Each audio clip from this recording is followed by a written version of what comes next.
lot of sympathy for what both of the speakers before me had to say.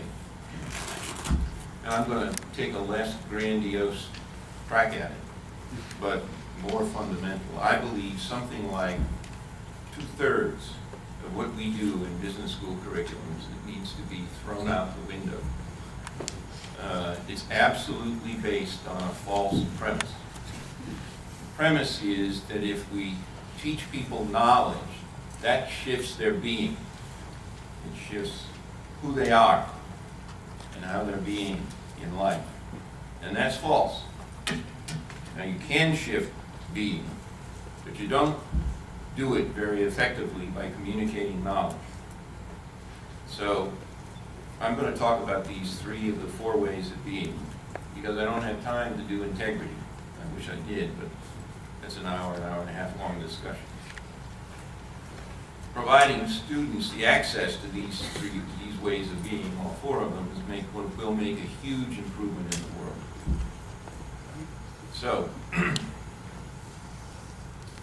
put simply, the false premise that we operate on, and I've operated on in my role in business schools for the last 4 years, has been that communicating knowledge, leading students to epistemological mastery, shifts their being. It doesn't.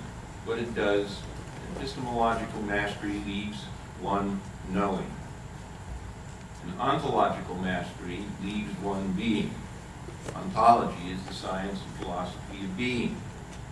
And we pay almost no attention to that in business school, and it's where we need to be paying a lot of attention. We turn out students we think we're turning out students who are being managers and being leaders, and we're not turning out students who are either.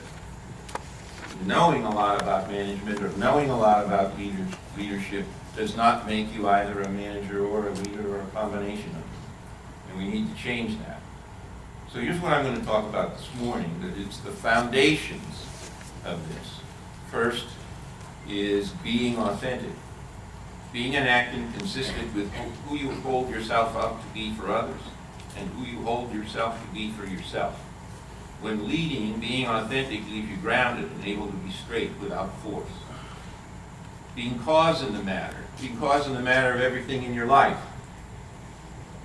Being cause in the matter is a stand that you take for yourself in life, and acting from that stand leaves you with power. You are never a victim. Being committed to something bigger than oneself. That's the source of the serene passion, charisma, required to lead and to develop others as leaders, and the source of persistence, joy in the labor of, when the path gets tough. Those 3 I'm going to go through in some detail. Not enough. This I'm not going to discuss, but I just want to record it here for you. Very, very important, is being a person or an organization of integrity. And integrity in our model is a purely positive phenomenon. It has nothing to do with good or bad, nothing to do with virtue. It has to do with being whole and complete, and it's achieved by honoring one's word. It creates workability, develops trust. I can tell you the improvements in well-being and the improvements in productivity that we experienced in the first 3 years of our effort to put integrity into SSRN, a firm I accidentally co-founded and now the chairman of, resulted in increases in productivity of 300% over that first 3 years. And the people are happier. Now that's pretty amazing. And how can all those gains be lying around unseen? They're there, and they're there everywhere. And with every person's who's in this room life, you can find the same kinds of improvements.